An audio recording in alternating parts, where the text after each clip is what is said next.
ధర్మస్యై చక్రే శంభో సమరహణం కాళేన శ్రీకరస్తోపి చంద్రసేనశ్చ భూపతి సమారాధ్య శివం భక్త్యా ప్రాపతు పరమం పదం.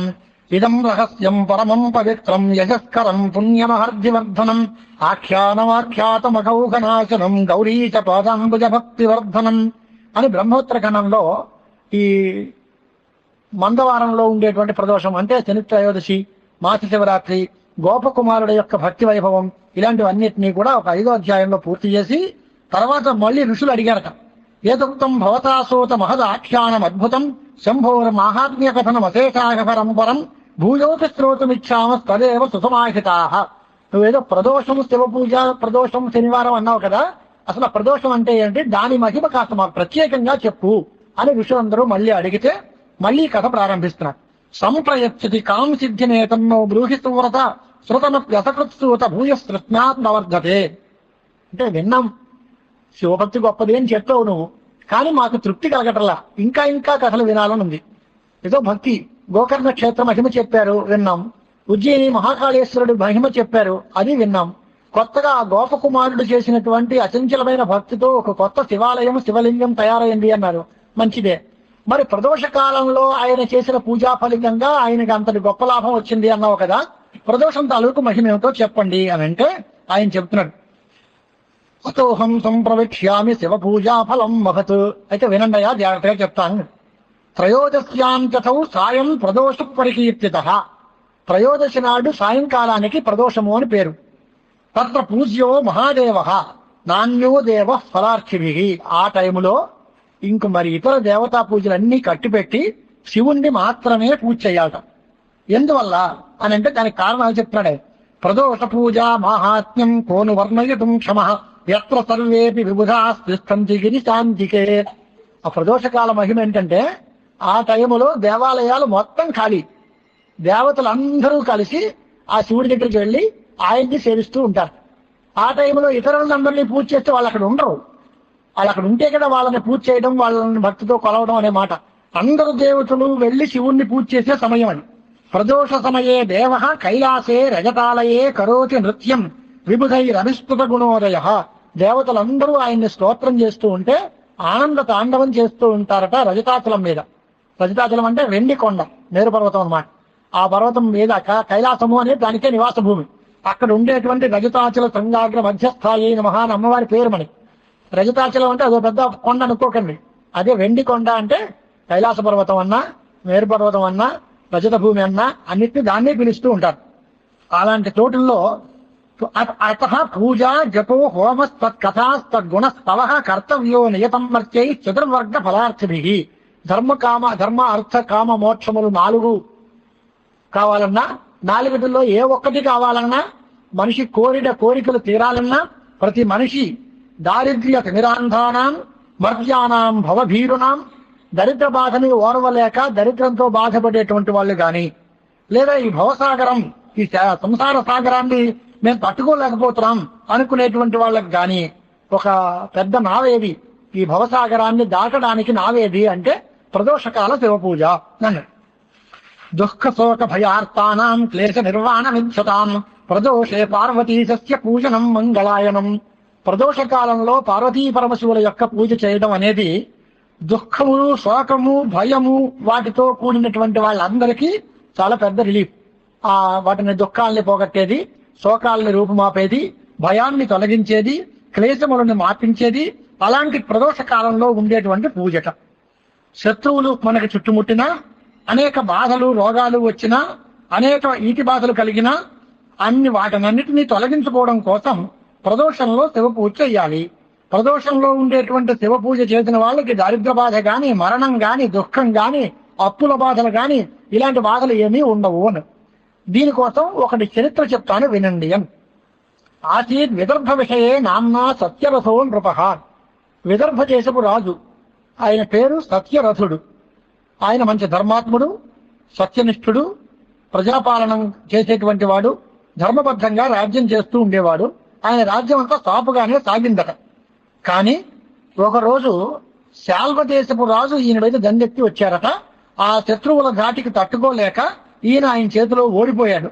దృష్ట్వా నిరుధ్యమానాం తాన్ విదర్భాధిపతి పురీం యోద్ధమభ్యాజయౌతోర్ణం బలేన మహతావృతః తస్యతైరహవద్యుద్ధం శాల్వైరపి బలోద్ధతైః పాతాళే పన్నగేత్నస్య గంధర్వైరపి దుర్మతైః విదర్భముపతిశోధ కృత్వా యుద్ధం సుదారుణం ప్రణష్టోరుబలైశ్చాల్వైర్నిహతోరణమూర్ధని.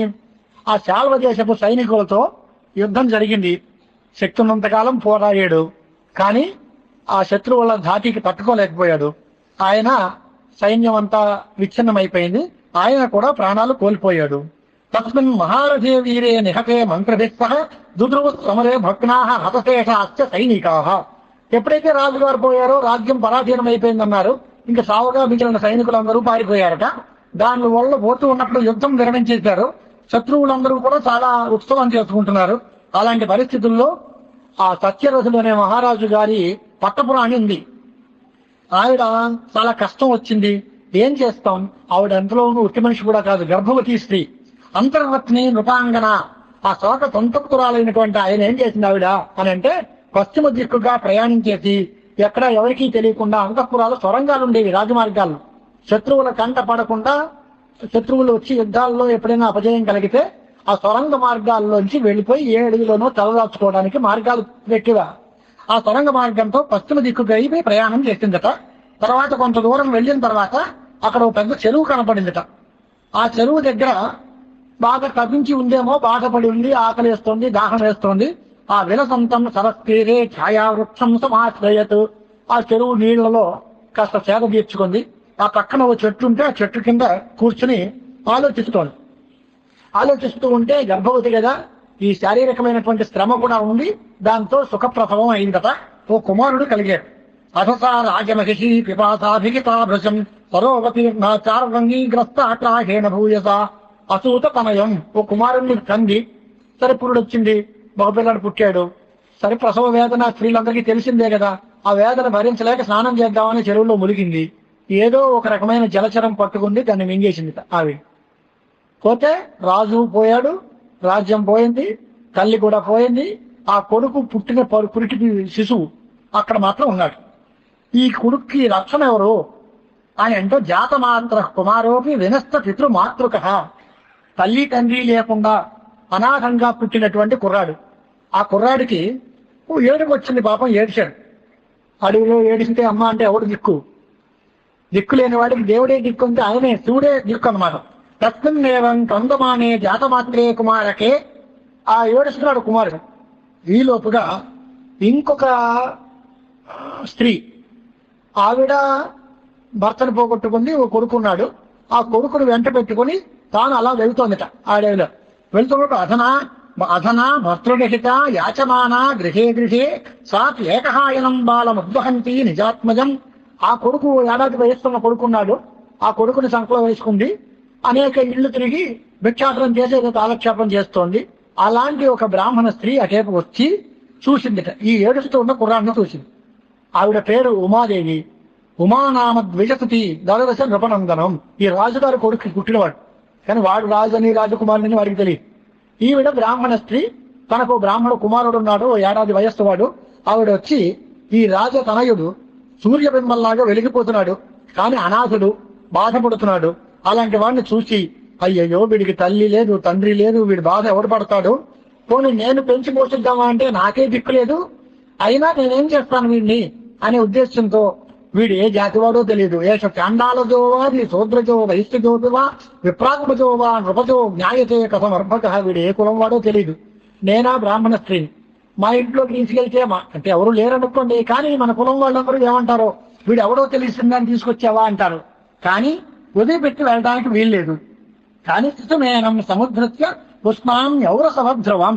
సరే, నా కడుపునే పుడితే కొడుకుని మానేస్తానా, అలాగే వీడిని కూడా నేను పెంచి పోషిస్తాను అని మనస్సులో నిర్ణయం చేసుకుని ఆ తల్లి ఈ కొడుకును కూడా తీసుకెళ్ళింది. తీసుకెళ్తే కానీ కింద అవిజ్ఞాత కులజం నోత్సహే స్పృష్టముత్తమం. కానీ వెనక సంస్కారం పీకుతోంది. అయ్యి నేను బ్రాహ్మణి, వీడు ఎవడో తెలియదు, ముట్టుకుంటే ఎలాగా, ఏమంటారో అని కొంచెం తటపటాయిస్తోంది. అనేసరికి ఇది మీమాంసమానాయాం తస్యాం విప్రవరస్త్రియాం కస్య సమాజయో భిక్షు సాక్షాత్ దేవ శివస్వయం. శివుడే సాక్షాత్తుగా ఓ భిక్షు రూపంలో వచ్చి అక్కడికి, అమ్మాయి నీ మనస్సులో ఉన్న ఆలోచన మంచిది, నువ్వేమీ సందేహించకు, ఆ కుర్రాన్ని తీసుకెళ్లి నువ్వు చక్కగా పెంచి పోషించు. తామాహ విక్షువర్యోధ విప్రభామిని వాకిద రక్షైనం బాలకం శుభ్రూర్ విసృజ్య హృది సంశయం. నీ మనస్సులో ఉండే సంశయాలన్నీ కట్టిపెట్టు. నువ్వు ఆ కుర్రాన్ని రక్షించు. వాడి వల్ల వాడికే కాదు నీకు నీ కొడుక్కి కూడా చాలా అద్భుతమైన లాభం కలుగుతుంది అని చెప్పేట ఆ భిక్షు రూపంలో ఉన్న పరమశివుడు. ఆ భిక్షు అంతర్ధానం చెందాడు, అక్కడికి వెళ్ళిపోయాడు. తర్వాత వీళ్ళందరూ తీసుకొచ్చారు. ఈవిడికి 1కి 2 అయింది. 1కి 2 అంటే జ్ఞాపకం వచ్చింది. వెనక్కి ఎవరో రాజుగారి దగ్గర మంత్రి ఉండేవాడు. ఆ మంత్రి చాలా ఆత్మాభిమానం గలవాడు. ఆత్మాభిమానం కలిగితే వాడు ఏమంటాడు, రాజుగారిని నాకు ఇది కావాలి అని అడిగేవాడు కాదు. రాజుగారి దగ్గర పనిచేస్తున్నాం, మన యోగక్షేమాలు ఆయనే చూడాలి కదా, ఆయనే చూడాలి కదా అంటే చూసేవాడు. ఒకసారి రాజుగారికి ఏమనిపించింది, ఈయన అడగడానికి అంత వెలియబడుతున్నాడు, అడిగితే ఏమైనా ఇద్దాం, సరే అడిగే వరకు చూద్దాం, అడగకుండా కాలక్షేపం అవుతుందేమో అనే ఉద్దేశంతో కొంచెం పరీక్ష పెట్టారు. మొత్తం అన్ని బంద్ చేశారు. వనరులన్నీ, డబ్బులు లేవు, మామూలుగా ఉండే భోగాలన్నీ తగ్గిపోయి రాను రాను తినడానికి తిండి కూడా గెలవట్లేదు. ఏమండి ఎలా నడుస్తుందని అంటే మంత్రి అన్నట్టు చమత్కారంగాను, అయ్యా బాగానే ఉందండి, ఇది వరకు 2 ఉండేది ఇప్పుడు 1 అయ్యింది అన్న. ఇది వరకు 1 2 అయ్యేది ఇప్పుడు 2 1 అయ్యింది అంటే ఏంటన్నా అని అంటే, ఇది వరకు 2 పూట్ల తినేవాళ్ళం, ఇప్పుడు మధ్యాహ్నం 4 అయిన తర్వాత తింటున్నాం, 2వ పూట తినడానికి ఆకలి ఉంది కదా అంటే కాస్త కొంచెం ముందు భోజనం మన సాయంకాలానికి తీసుకెళ్తే మళ్ళీ 2వ పూట తినాల్సిన అవసరం లేదు కదా అంచేది బాగానే ఉందండి అని. అరే బాబు 2 పూట్ల తిండి లేదు, 1 పూటే తింటున్నాడు అరే ఇప్పటికైనా జ్ఞానోదయం అవుతుందేమో వీళ్ళు చూద్దామని ఆ రాజుగారు అలాగా అండి అని వెళ్ళిపోయాడు. ఏమి ఇవ్వలే. ఇంకో 4 రోజులు పోయిన తర్వాత మళ్ళీ వచ్చాడు. వచ్చి ఏమన్నా నడుస్తుందా కదా అని అంటే, ఆ రాజా శుభ్రంగా ఉందండి, ఇది వరకు నడిపించాల్సి వచ్చేది, ఇప్పుడు దానంతా అదే నడుస్తుంది అన్నారు. అంటే అదేంటయ్యా నడిపించాలని నడవడం, ఇది వరకు అన్నం గట్టిగా ఉండేది, దాని చేతితో లాగితే కానీ ఎదరకు వచ్చేది కాదు, ఇప్పుడు గంజి పైలకు వస్తే కిందకి దానంతా అదే కాడుతుంది, అన్నం తినడానికి లేదు, ఇంకా గంజి కాచుకు తాగుతున్నాను అన్నారు. ఓహో 2 1 అవ్వడం అంటే ఇదా, ఇది వరకు నడిపించాలి అంటే పాపం నేనేం అనుకోలేదు, ఎంత పొరపాటు చేశాను, నువ్వు ఆత్మాభిమానంతో ప్రాణాలు తీసుకునేలాగా ఉన్నావు, అంచేత నువ్వు అడిగితే ఇద్దాను అనుకోవడం నా మూర్ఖత్వం, అంచేత నీకు యథాప్రకారంగా నీ సంపద అంతా నీకు వచ్చేలా చేస్తున్నాను అని ఆ రాజుగారు రియలైజ్ అయ్యి తన కర్తవ్యాన్ని తాను పాటించాడు. అలాగా కొంతమంది అభిమానం కోసం ప్రాణాలైనా వదులుతారు తప్ప యాచనకు సిద్ధపడు. అడిగితే ఇద్దాంలే అనుకుంటే అడిగేవాళ్ళు అడుగుతూనే ఉంటారు, అడిగిన వాడు ఎప్పుడూ అడగరు. కానీ ఇచ్చేవాడు ఎవరికి ఇవ్వాలి ఎవరికి ఇవ్వకూడదు సత్పాత్ర విచక్షణ వీళ్ళు ఆలోచించుకొని దానం చేయాలి తప్ప వాళ్ళు అడిగితే ఇద్దాంలే అనుకోకూడదు అనడానికి అది నిదర్శనం. అలాగే ఇక్కడ కూడా ఏమన్నాడు, ఒక కొడుకుని పోషించడమే కష్టం, అలాంటిది ఇంకో కొడుకు తయారై ఈ ఇద్దరిని ఫోన్లే ఇష్టెత్తుకుందాం, ఇంకో 2 ఇళ్ళు తిరుగుదాం, వాడిని కూడా పోషిద్దాం అనే రకంగా ఆ తల్లి చాలా కట్టుబాటుతోటి వెళ్ళి ఆ 2 కుర్రాళ్ళని పెంచుతోందట. పెరిగితే వాళ్ళు పెరిగారు. కొంచెం పెరిగిన తర్వాత బ్రాహ్మణీతనయశ్చైవ రాజతనయస్తథా బ్రాహ్మణై కృత సంస్కారవు వవృధాతే సుపూజితౌ. ఆయన స్వయంగా తనకు పుట్టిన బ్రాహ్మణ కుమారుడు ఒకడు, తాను పెంచిన రాజకుమారుడు ఒకడు. వాళ్ళిద్దరూ చిన్నప్పటి నుంచి 1 ఏడాది వయస్సు తేడా కనుక ఇద్దరు మంచి స్నేహితులుగా పెరిగారు. వాళ్ళిద్దరూ పెరిగిన తర్వాత ఉపనయన వయస్సు వచ్చింది. ఇద్దరికి ఉపనయనాధికారం ఉంది కనుక తానేం చేస్తుంది, భర్త లేనిది అంచేత ఆ ఊళ్ళో ఉండేటువంటి బ్రాహ్మణోత్తముల్ని పండితుల్ని ప్రార్థించి వాళ్ళ చేత చక్కగా ఉపనయన సంస్కారం చేయించింది. కృతోపనయనవు కాలే బాలకవు నిజమే స్థితవు భిక్షార్థం చేరతస్తత్ర మాత్ర సహ దినే దినే. వాళ్ళు ఉపనయనం అయ్యింది, చక్కగా గాయత్రి జపం చేసుకుంటున్నారు. భిక్షాటనం చేసుకోవడం కోసం తల్లితో పాటు వీళ్ళిద్దరూ కూడా వెళ్తున్నారు. ఓ రోజు భిక్షాటనం చేసుకుంటూ ఓ దేవాలయంలోకి వెళ్ళారు. తత్ర వృద్ధయిస్తమాకీర్ణే మునిభి దేవతాలయే తౌ దృష్ట్వా బాలకౌ ధీమాన్ శాండిల్యో మునిరబ్రవి. ఆ పరిస్థితి ఎలా వస్తుందో చూడండి. ఆ భిక్షాటనం వెళ్ళడానికి దేవాలయానికి ఎందుకు వెళ్ళాలి వీళ్ళు, వెళ్ళినబో అక్కడ 10 మంది పండితులు కలిసి సమావేశం అవ్వడం ఎందుకు, సరే అయినవో అక్కడ శాండిల్య మహాముని వచ్చాడు. అదంతా విచిత్రం, దైవగతి. వీళ్ళు దేవాలయానికి వెళ్ళడము, వెళ్ళిన తర్వాత అక్కడేమో అందరూ పండితులందరూ కలిసి సమావేశం అవ్వడం, దానిలో శాండిల్యుడు అనేటువంటి మహాముని రావడం. అహో దైవబలం చిత్రం, అహో కర్మ దురక్షయం, ఏష బాలహ అన్యకరణీయం శ్రుతో భైష్యేన జీవతి అన్నట్టు ఆయన శాండిల్యుడు. వీడిని చూసి అరే దైవగతి ఎంత గొప్పది, వీడు ఎలాంటి వాడు, ఎక్కడ ఉండాల్సిన వాడు, వాడు కర్మకాలి ఓ వేద బ్రాహ్మణ స్త్రీ చేత పెంచి పోషింపబడి భిక్షాటనం చేసుకుని జీవించుతున్నాడు అన్నాడు. వాళ్ళ సర్వజ్ఞులు కదా మహర్షులు, మొత్తం త్రికాలాలు తెలుస్తాయి, జరిగింది జరగబోయేది అంతా తెలుస్తుంది. జరిగింది జరగబోయేది అనడానికి శివమహిమ స్తోత్రంలో ఓ మాట ఉంది. నేను ఇది వరకు ఎప్పుడూ శివుడికి నమస్కారం చేయలేదు కనుక నాకు ఈ జన్మ వచ్చింది, ఇప్పుడు బాధపడుతున్నాను అన్నాడు. అంటే గత జన్మలో నేను నమస్కారం చేయలేదు, ఇప్పుడు నమస్కారం చేస్తున్నాను. నమస్కారం చేస్తే దీని ఫలితం ఏమిటి అంటే ఇంక మళ్ళీ జన్మ ఉండదు. శివుడికి నమస్కారం చేస్తే శివభక్తి వల్ల మళ్ళీ జన్మ ఉండదు.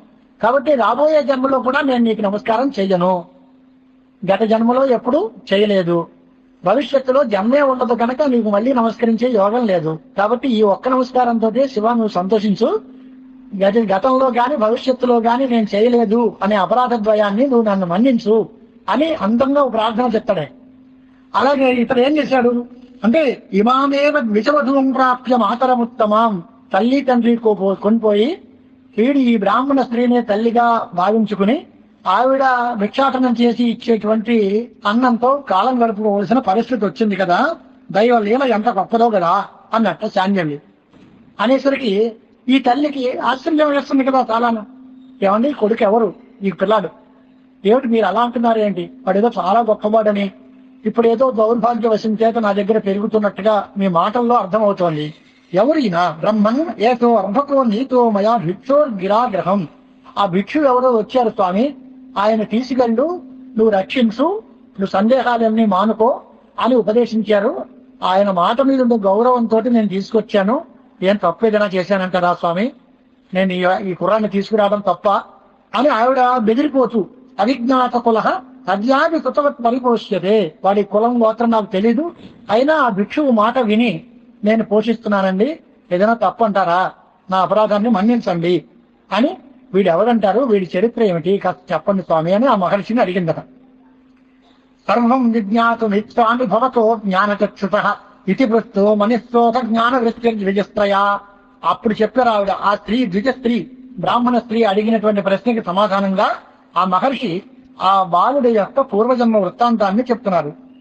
అమ్మాయి వీడెవడనుకుంటున్నావు అని అంటే విదర్భరాజు గారి కుమారుడు. వీడి తండ్రి శాల్వదేశపు శత్రువుల చేతిలో ఓడిపోయి చచ్చిపోయాడు సమరంలో, యుద్ధంలో. తన మాతృ నక్రహరణం సాకల్యేన నివేది, వీడి తల్లి వీడిని ప్రసవించిన వెంటనే చెరువులో మురిగింది, అక్కడేదో మొసలో ఏదో తినేసింది, ఆవిడ చనిపోయింది. అంచేత తండ్రి ఏమో యుద్ధంలో శత్రువుల చేతిలో మరణించాడు, తల్లి స్నానాదికని దిగి చెరువులో ప్రాణాలు వదిలేసింది. అథసా విస్మితానారి పునఃప్రచ్చతం మునిం, అదేమండి అన్ని భోగాలు ఉన్నవాడు యుద్ధంలో ఎందుకు పోయాడు వాడు, వీళ్ళ నాన్న, ఇంత కష్టం ఎందుకు వచ్చింది, వీడు ఇంత దురదృష్ట జాతి కూడా పుట్టిన వెంటనే తల్లి తండ్రిని పోగొట్టుకునేటువంటి ఈ దారిద్ర్యం వీడికి ఎందుకు వచ్చింది అని. దారిద్ర్యం అస్యపాలస్య కథం ప్రాప్తం మహామునే, రాజకుమారుడు కదా, ఓ రాజుగారి కుటుంబంలో పుట్టినటువంటి వాడు, అన్ని భోగాలు అనుభవించాల్సినటువంటి యోగ్యత గలవాడు, ఇంతటి దరిద్రాన్ని అనుభవించాల్సిన పరిస్థితి ఏమొస్తుంది, మళ్ళీ వీడికి మళ్ళీ మంచి రోజులు వచ్చేనా, తిరిగి రాజ్యాన్ని వీడు పొందే అవకాశం ఉందా, ఇలాగే భిక్షాటనంతో జీవితం గడపాలా, దారిద్ర్య శమనోపాయం ఉపదేశం తోమరహసి, ఈ దరిద్రం పోయే మార్గం ఏదైనా ఉంటే మీరు కాస్త ఉపదేశించండి, నాకు శక్తి ఉన్నంత వరకు దాన్ని ఆచరించి వీళ్ళని బాగు చేస్తాను అని ఆ బ్రాహ్మణ స్త్రీ అడిగిందట. అప్పుడు చెప్తున్నారు శాండిల్య మహర్షి, అముఖ్య బాలస్య పితా స విదర్భ మహీపతి పూర్వజన్మని పాండ్యేశో బభూవ నృపసత్తమ. ఇప్పుడు విదర్భరాజు అయ్యాడు వాడు, కానీ వాడి జన్మాంతరంలో వీడి గత జన్మలో వాడు పాండ్యదేశపు మహారాజు, చాలా గొప్పవాడు, చాలా శివపూజా ధురంధరుడు. ప్రదోష సమయంలో శంభు పూజ చేస్తానని బయలుదేరి వాడు పూజ చేస్తూ ఉన్న కాలంలో పెద్ద ఏదో కలకల ధ్వని వచ్చిందట. ఆ ధ్వని వచ్చేసరికి అది ఏమిటో వినాలని సరదాగా ఉండి ఈ శివ పూజ మధ్యలో ఆపేసి అక్కడికి వెళ్ళి అదంతా చూడడం ప్రారంభించాడు. నగర క్షోభశంకయ్య అయ్యేసరికి వాడి మహామంత్రి వచ్చి శత్రువుని పట్టుకుని వచ్చి, ఏదో వీడెవడో దొంగో శత్రువో ఎవడో వచ్చాడు స్వామి, వాడు ఏదో గడబడి చేస్తున్నాడు, దానిలో మన వాళ్ళందరూ కూడా కొంచెం అడావిడి చేశారు, ఆ గలటాలో కొంచెం ధ్వని అయింది, అదే వాడిని పట్టుకున్నాను, శత్రువుని తీసుకున్నాను, మీకేమీ ఇబ్బంది లేదు, ఇదిగోనండి జరిగిన వృత్తాంతం ఇది అని మహామంత్రి చెప్పారు. చెప్పేసరికి అమాత్యేన సమానితం శత్రుం సామంతం ఉద్ధతం దృష్ట్వా క్రోధేన నృపతి శిరశ్చేదం అకారయత్. అది చూసి ఈ దుర్మార్గుడు వీడు మన సామంతరాజ్యాను, కానీ ఇవాళ శత్రువుగా మన రాజ్యంలో ప్రవేశించాడనమాట అని ముందు వెనక చూడకుండా వాడికి శిరశ్చేదం చేయాల్సింది, వాడి శిరస్సు తీసేయండి అని ఉరిశిక్షని ఆజ్ఞాపించారు. చేసి ఈ అడవుల్లో వాడు పూజ సగంలో వచ్చేసాను అని మర్చిపోయాననే సంగతి మర్చిపోయి రాత్రి ఇంటికి వచ్చాడు, శుభ్రంగా భోజనం చేశాడు, హాయిగా పడుకున్నాడు. తథైవ మహీపాలో విసృజ్య శివపూజనం అసమాప్త ఆత్మనియమ చకార నిశిభోజనం. అది అయిపోయింది. వాడు కొడుకున్నాడు.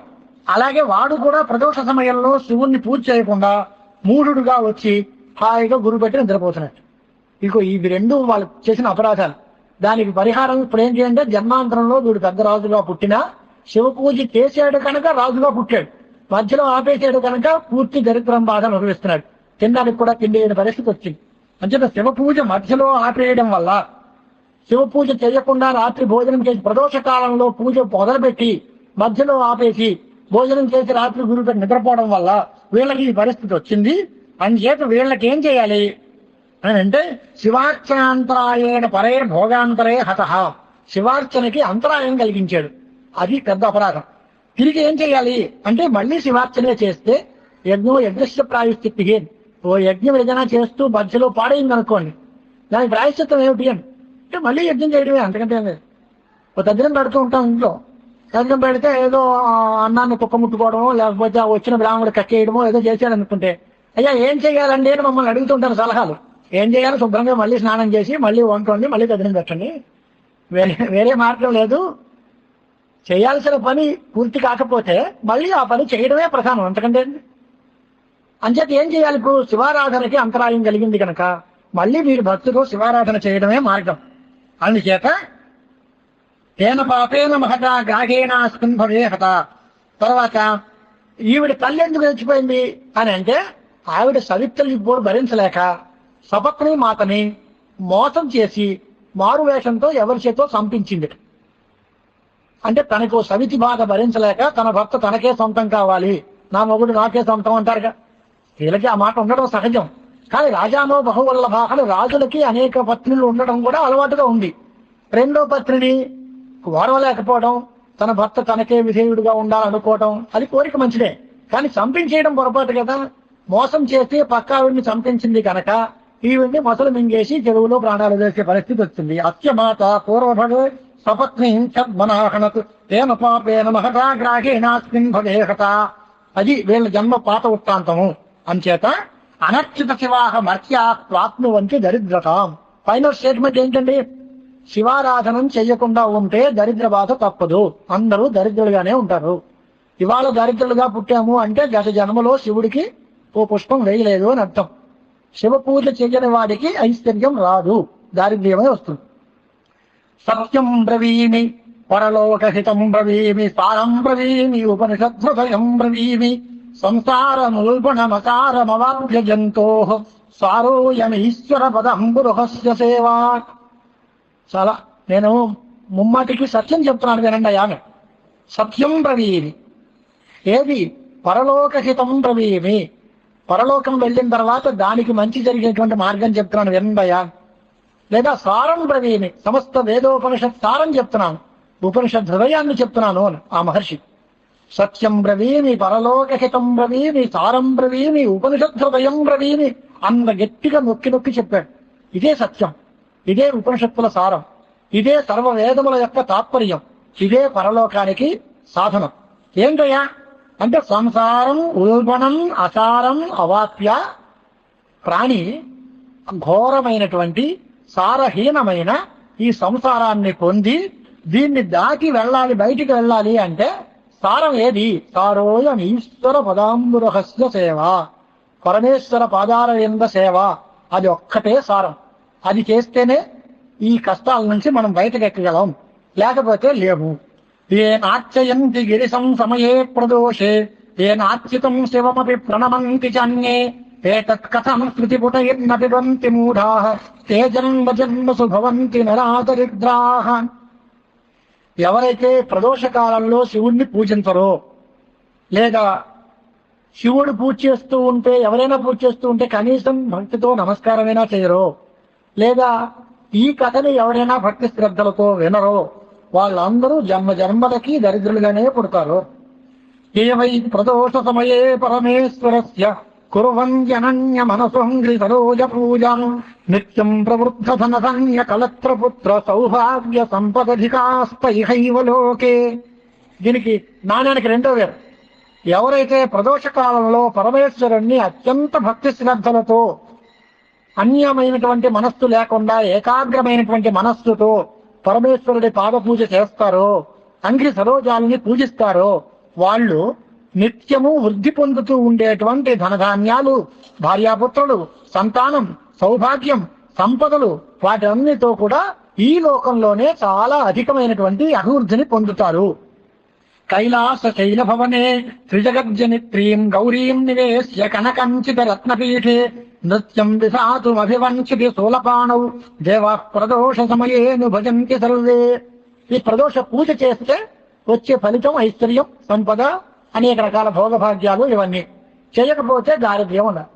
ఆ సమయానికి అంత ప్రాధాన్యం ఎందుకు ఇస్తున్నారు మీరు? మామూలు టైం అంతా ఒకటేగా. ఈ ప్రదోష కాలంలో ఆ కాలానికి అంత గొప్పతనం ఎందుకు ఇచ్చారు అని అంటే, ఆ ప్రదోష సమయంలో కైలాస శైలం మీద త్రిజగజ్జనిత్రి త్రిజగన్మాత అయినటువంటి పార్వతీదేవిని కనకాంచిత రత్నమయ పీఠం మీద అట్టే పెట్టుకుని ఆ పార్వతీ పరమశివుల్ని కూర్చోపెట్టుకుని అందరూ కూడా శూలపాణి అయినటువంటి వాడు ఆనంద తాండవం చేద్దామనే సంకల్పం చేస్తున్నప్పుడు వీళ్ళందరూ దేవతలందరూ ఆయనకు వంతపాడి భజన చేస్తూ ఉంటారు. వాగ్దేవి వ్రతవల్లకి శతమకో వేణుం దత్తద్భజ తాళోన్నిద్రకరో రమా భగవతి గేయ ప్రయోగాన్విత విష్ణుస్తంద్ర మృదంగవాదన పటు దేవాస్తమంతర్కృతాసేవంతే తమను ప్రదోష సమయే దేవం మృడానీపతిం. ఆయన దేవతలందరూ ఎలాగ స్థైలిస్తారు? ఆనంద తాండవం చేస్తూ ఉంటారట పరమశివుడు. తాండవం చేయాలంటే ఓ డాన్స్ పెర్ఫార్మెన్స్ ప్రోగ్రామ్ ఉంది అనేసరికి నట్టువాంగం, గాత్రం, కచేరీ అంతా ముందు ఉండాలి కదా. వాద్యాలు ఉండాలి, మంచి మంచి పాట పాడేవాళ్ళు ఉండాలి, దానికి తాళం వేసే వాళ్ళు ఉండాలి, నృత్యానికి తగినటువంటి సాంగోపాంగంగా నృత్యం అందంగా ఉండాలి అంటే అవన్నీ ఉండాలి. కనుక వాగ్దేవత ఓ వీణ పుచ్చుకుని కూర్చుంటుందా. ఇంద్రుడు శతముఖుడు వేణునాదం చేస్తూ ఉంటాడు, ఫ్లూట్ వాయిస్తూ ఉంటాడు. పద్మజ తాళోన్నిద్రకరః, పద్మజు బ్రహ్మగారు తాళం వేస్తూ ఉంటారు. శ్రీ రమా భగవతి గేయ ప్రయోగాన్విత శ్రీ మహాలక్ష్మి అమ్మవారు పాట పాడుతూ ఉంటుంది. విష్ణువు సాంద్ర మృదంగవాదన పటువు మధ్యలో వాయిస్తూ ఉంటారట మహావిష్ణువు. దేవతలందరూ చుట్టూ కూర్చుని వాళ్ళు ప్రేక్షక పాత్ర శ్రోతలుగా ఉంటారట. అలాంటి ప్రదోష సమయంలో సమస్త దేవతా బృందం చేత పూజింపబడేటువంటి ఆ మృడానీపతి పరమశివుడు కైలాసంలో ఆనంద తాండవం చేస్తూ ఉంటారు.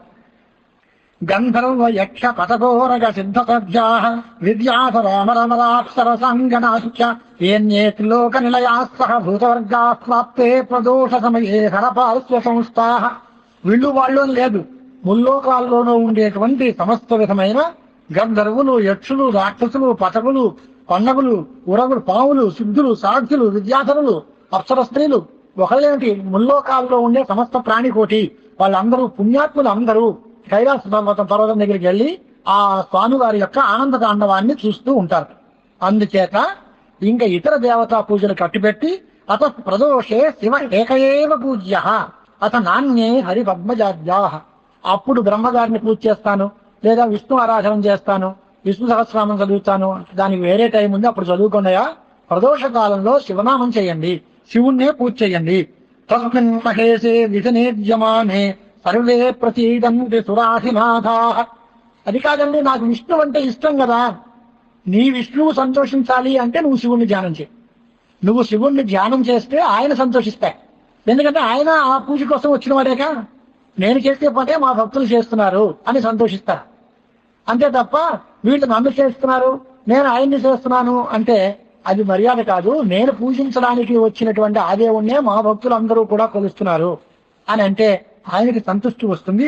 కాబట్టి మీరు ఏ ఏ దేవతల యందు భక్తిభావం కలిగి ఉన్నా ఆ దేవతల్ని పూజించుకుంటూ తప్పులేదు. కానీ వాళ్ళందరూ కూడా పూజించే సమయం ప్రదోషకాలం కనుక ఆ ప్రదోషకాలంలో శివుణ్ణి మాత్రమే మీరందరూ పూజ చేయండి. ఏతతే తనయ పూర్వజన్మని బ్రాహ్మణోత్తమ ప్రతిగ్రహైర్వయో నైజ్ఞాద్యస్తు కర్మభి. మరి ఆ రాజు కొడుకు మాట చెప్పారండి, నా కొడుకు మాట ఏంటి, వీడి ఈ దారిద్ర్యం ఎందుకన్నాడు. వీడు గత జన్మలో కూడా బ్రాహ్మణుడు గారే పుట్టాడు, కానీ ఎంతసేపు దేహి దేహి యాచించడమే తప్ప వీడెవడు కాసేపు యజ్ఞం చేద్దాం, తపస్సు చేద్దాం, దానం చేద్దాం అనే మాట ఏమీ లేకుండా కాలక్షేపం చేశాడు వీడు అని చెప్పి ఈ దారిద్ర్యం వచ్చింది అని. ఒక చిన్న సరదా శ్లోకం అవుతుంది. ఒక ఆయన బ్రాహ్మడు ఊరంతా తిరుగుతున్నాడు, తిరిగి యాచిస్తున్నాడు, అందరిళ్ళకి వెళుతున్నాడు. వెళుతూ ఉండి ఇంటికి వచ్చాడు. వచ్చిన తర్వాత ఒక ఆయనతో చెప్పుకుని, నేనేం చెప్పాను అని అంటే, నేను రఘునందనుడు లాంటి వాడిని, నేను రాముణ్ణి అన్నాడు. ఏమయ్యా నువ్వు రాముడికి ఏంటను? మయ అప్తం రామత్వం, నా చేత రామత్వం పొందబడింది అని. రాముడు ఏం చేశాడు, నువ్వేం చేశావు అని అంటే శ్లోకం చెప్పారు. జనస్థానే భ్రాంతం కనకమృగ కృష్ణాంతధియావతో వై దేహీతి ప్రతిపదముదస్సు ప్రలభితం మయాప్తం రామత్వం కుశలవసుతానధ్వధిగతాన్. అంటే జనస్థానంలో తిరిగేట్టు రామచంద్రమూర్తి. విన్నారుగా, జనస్థానం అంటే కరదూషణాదులు అందరూ ఉండేటువంటి రాక్షసులు ఉండే చోటు, పెద్ద టీకారణ్యం. ఆ అడవిలో రామచంద్రమూర్తి తిరిగాడు. ఈయనేం చేశాడు అంటే 10 మంది ఎక్కడైనా గుంపుగా ఉంటే అక్కడికి వెళ్తే ఏదైనా బోడీ గట్టిగా అవుతుందేమో అనే ఉద్దేశంతో వీడు కూడా 10 మంది జనం ఉన్న చోటకే వెళ్ళాడు. అది ఆయనకి మాకు తోలిక. ఆయన జనస్థానంలో తిరిగాడు, నేను జనస్థానంలో తిరిగాను. ఆయన ఏం చేశాడు, వైదేహి వైదేహి అంటూ సీత సీత అంటూ సీతా వినియోగం చేత బాధపడుతూ ఆ అడవిలో కనిపించిన చెట్టు పుట్ట అంతా అడిగి సీతమ్మని చూసావా, మా సీత కనపడిందా అంటూ ప్రారంభించి వైదేహి వైదేహి అంటూ ఏడ్చి వెళ్ళేటాడు. వీడు వినకొట్టి వై దేహి దేహి దేహి అంటూ వీడు కూడా అని ఏమంటే ఏదైనా ఇస్తారా అనే ఉద్దేశంతో వీడు కూడా కనిపించిన ప్రతివాన్ని అడుగుతూనే ఉన్నాడు. మన స్వామి గారు ఎప్పుడో చెప్పారు, ఏమంటే నేను ఇద్దరినే అడుగుతానంటే తక్కువ వాళ్ళని అడగను. ఎవరిని అంటే ఇచ్చేవాడిని ఇవ్వనివాడిని, అంటే వాళ్ళిద్దరిని అడుగుతాను తప్ప మూడో వాడిని నేను అడగనన్నా. ప్రపంచంలో ఇద్దరు తప్ప మూడో వాడు ఉంటాడా ఎవడైనా? ఇచ్చేవాడిని అడుగుతాడు, ఎవరి వాడిని అడుగుతాడు. అంచేత ఆ ఇద్దరిని తప్ప నేను మూడో వాడిని అడగను అని. అలాగా వచో వైదేహి ఇది ప్రతిపద ముదస్సు ప్రలభితం కృత లంకాభర్తృ వదన పరిపాటీషు ఘటనాన్. ఆయన చాలా గొప్పవాడు కనుక లంకాపతి అయిన రావణాసురుడి నెత్తి మీద ముట్టి 10 తలకాయలని కూడా శిరస్సును కింద పడేసి రావణవధ చేసి గొప్పవాడు అయ్యాడు ఆయన. నేను కూడా చేశానంట. కృత అలం కాభర్తృ వదన పరిపాటీషు ఘటన. కాభర్తు అంటే కుత్సితమైన ప్రభువులు. ఎందుకు పనికిరాని వాడిని నువ్వే ఇంద్రుడు చంద్రుడు నువ్వబ్బా మీరా అన్ని దాన కర్ణులు శివ చక్రవర్తి మీరు వాళ్ళందరూ చంపి మీరే పుట్టారు, మీ అంత దాత ఇంకెవడు లేడంటారు. ఇతడి వాడు ఎప్పుడు ఏమి ఇవ్వడు, వీడికి తెలుసు ఆ మాట. అయినా వీడు మనస్సులో అబద్ధం చెప్తున్నానని వీడికి ఉంటుంది. వాడిని పొగిడితే వాడిగా ఇస్తాడేమో అని నువ్వు ఆశ. ఆ ఆశాపాశానికి లోనై కాభర్తృ వదన పరిపాచేషు అంటే కుత్సితమైన దుర్మార్గులైనటువంటి జనుల మీద వాళ్ళ ముఖస్థుతి చేస్తూ వాళ్ళందరినీ పొగుడుతూ కాలక్షేపం చేస్తున్నాడు. అంచేత నేను కూడా రాముండేను. కానీ తేడా ఏంటి అంటే చివరికి మాత్రం ఆయనకి నాకు ఏంటి అని అంటే పెద్దగా ఏం లేదండి, మేము ఇద్దరం కలిసే చదువుకున్నాం, 12 ఏళ్ళు స్కూల్లో ఉన్నాం, అంతా అయింది. ఆయన రాసేయడం అది పోయింది అంతే. ఆయనకి అంతా వచ్చింది, నాకేమీ రాలేదు. తేడా ఏముంది, అంతా ఒకటే. కోర్టులో కేసు వెళ్ళింది అనుకోండి, 10 ఏళ్ళలో 15 ఏళ్ళలో కోర్టుకు వెళ్తారు. కోర్టులో వెళ్ళిన వాళ్ళు వాది ప్రతివాది ఇద్దరు కోర్టుకు వెళ్తారు, ఇద్దరు కూర్చుంటారు. ఒకటి ఎక్కుతాడు, ఒకటి ఓడిపోతాడు, అంతే తేడా. వీడికి ఉన్నదంతా క్షౌరం అవుతుంది, వాడికి రావాల్సిందంతా వస్తుంది. అలాగే ఈయన చెప్పింది ఏంటంటే నేను రాముణ్ణే, కానీ కుశలవసుత కుశలవుల యొక్క తల్లి అయినటువంటి సీతమ్మ ఆయనకి దొరికిందిట. నాకు కుశలవసుత నత్మధిగత ఎక్కడ రాకని కూడా బోని కాలేదండి, కానీ నేను రాముండెను, నాకు మాత్రం ఏమీ రాలేదు అన్నది వేళకోలేదు. సో పోలికి చెప్పుకోవడం నేను అలాంటి వాడిని అనొచ్చు, కానీ ఆయనలో ఉండే క్వాలిటీస్ ఏంటి, మనలో ఉండే క్వాలిటీస్ ఏంటి అనేది కూడా ఆలోచించుకోవాలి కదా. ఆయన వైదేహి స్మరణం చేశాడు, ఈయన దేహి దేహిని యాచించాడు. ఆయన లంకాపతి మడం అధించాడు, వీడు ఎందుకు పడిపోయిన వాళ్ళు కాళ్ళు పుచ్చుకున్నాడు. అంచేత పుట్టుకుంటే మంచి చామైన కోపం పుచ్చుకోవాలి. ఉత్తుటి కబుర్లు చెప్పేటువంటి వాళ్ళని సేవించి వాళ్ళ దగ్గర నుంచి ఏదో రాబట్టుకుందాం అనుకోవడం వృత్తి అనవసరం. పట్టుకుంటే శివుడి పాదాలు పట్టుకోండి, ఆయన మనల్ని రక్షిస్తాడు. అంతేగాని వీళ్ళు ఏం చేస్తారు, వీళ్ళు వాళ్ళకే లేదు, వాళ్ళు మనకే ఇస్తారు. అంచేత ప్రతి మనిషి దరిద్ర బాధను పోగొట్టుకోవాలి అంటే పరమేశ్వరుడి పాదాలను పుచ్చుకోవాలి అని మనకి కథ. అంచేత ప్రతిగ్రహముల చేతనే వాడి కాలక్షేపం చేశాడు తప్ప వాడు ఏ యజ్ఞయాగాదులు చేయలేదు, కాబట్టి వాడికి ప్రారంభం వచ్చింది అని ఆ మహర్షి చెప్పారు. హర హర మహాదేవ శంభు.